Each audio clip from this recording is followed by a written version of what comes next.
Comment est-ce qu'on lance une marque pour qu'elle semble, dès le premier jour, absolument indispensable? Eh bien, pour le découvrir, on va décortiquer ensemble la stratégie vraiment brillante derrière le lancement de IA et Performance. Alors, tout part de là. Toute la stratégie repose sur cette idée simple mais terriblement efficace, créer un sentiment d'urgence. Cette phrase, elle ne se contente pas d'informer, non, elle vient déclencher la peur. La peur de rater le coche, de se faire dépasser. Et ça, c'est un moteur psychologique ultra puissant, surtout dans le monde des affaires. Bon, pour qu'une stratégie soit efficace, il faut des fondations solides. On est d'accord? Voyons donc comment ce lancement s'y prend pour identifier très précisément son public et, surtout, pour cadrer le problème qu'il compte résoudre. Et voilà, on est au cœur du réacteur. Le message est clair. L'IA, ce n'est plus un gadget un peu futuriste ou un petit avantage sympa. Non, c'est présenté comme une réalité brute, immédiate. En gros, s'adapter, ce n'est plus une option, c'est une question de survie professionnelle. Point. Et là, regardez le ciblage, c'est de la haute précision, c'est chirurgical. On ne parle pas à tout le monde, on s'adresse spécifiquement à des pros pour qui chaque minute compte, pour qui la performance se traduit directement en chiffre d'affaires. C'est ça qui rend le problème si personnel et si urgent pour eux. Ok, on a posé le problème, on a installé l'attention, et maintenant, la promesse. Comment est-ce qu'on transforme cette petite angoisse de se faire distancer en une opportunité en or? C'est là que le marketing devient un art. La réponse, elle est simple, directe, IA et performance. La marque n'est pas juste un nom, elle est positionnée comme la solution. Et même le logo, avec son côté très dynamique, il n'est pas là par hasard. Il incarne déjà cette promesse de vitesse, de performance. L'idée est ancrée dans l'esprit avant même d'avoir dit un mot de plus. La mission, c'est de rendre l'IA accessible, de la faire passer d'une technologie un peu complexe, voire menaçante, à un outil personnel, un allié surpuissant.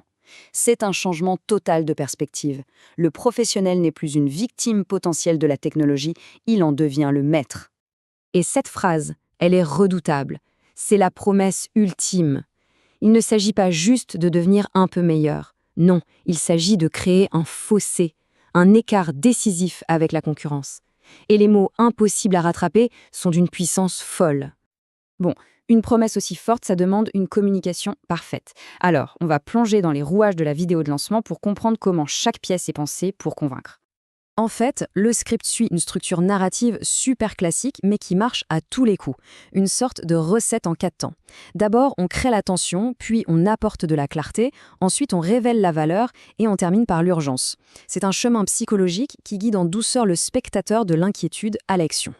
Pendant la phase de révélation, on ne fait pas dans la demi-mesure. On martèle la valeur avec des promesses hyper concrètes. Pas de jargon compliqué, non.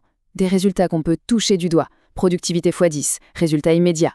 Chaque point est choisi pour répondre à une douleur, une préoccupation majeure de la cible. Évidemment, promettre des choses pareilles, c'est bien beau, mais ça demande des preuves. C'est ici que la stratégie devient vraiment maligne, parce qu'elle va construire sa crédibilité en montrant ce qu'il y a sous le capot. Le cœur de la preuve, c'est ça. Une méthode propriétaire. Le simple fait de lui donner un nom, Performia TM, avec le petit TM qui va bien, ça change tout. Une idée un peu abstraite devient soudain un processus tangible, sérieux, reproductible. Et la méthode, elle est décomposée intelligemment en 3 piliers, les 3 A, pour que ce soit facile à retenir: audit, adaptation, animation. Chaque étape répond à une question simple. Où est-ce qu'on doit agir? Comment est-ce qu'on agit? Et comment on fait pour que ça dure? C'est simple, c'est crédible, et surtout, ça inspire confiance. Une fois qu'on a la méthode, on enfonce le clou avec la preuve sociale, les témoignages. Et on commence par celui qui parlait absolument tout le monde. Le manque de temps. C'est un bénéfice universel, que tout le monde comprend instantanément. Le deuxième témoignage, lui, il monte d'un cran. Le temps, c'est bien, mais l'argent, c'est encore mieux.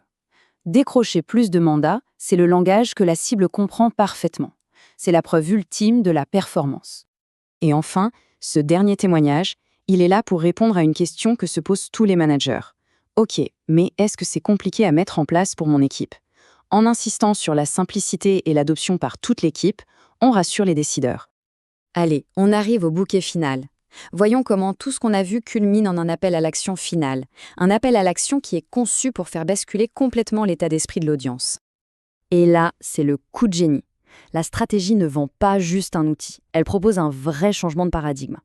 Elle dit en substance, le monde a changé. Avant, le pouvoir appartenait à ceux qui avaient les réponses. Aujourd'hui, avec l'IA, il appartient à ceux qui savent poser les bonnes questions. C'est une idée hyper puissante. Du coup, l'appel à l'action finale, ce n'est pas une simple demande, c'est un défi. On boucle la boucle. On réactive l'urgence du tout début. La peur de prendre du retard se transforme en une course effrénée pour prendre de l'avance. C'est très malin.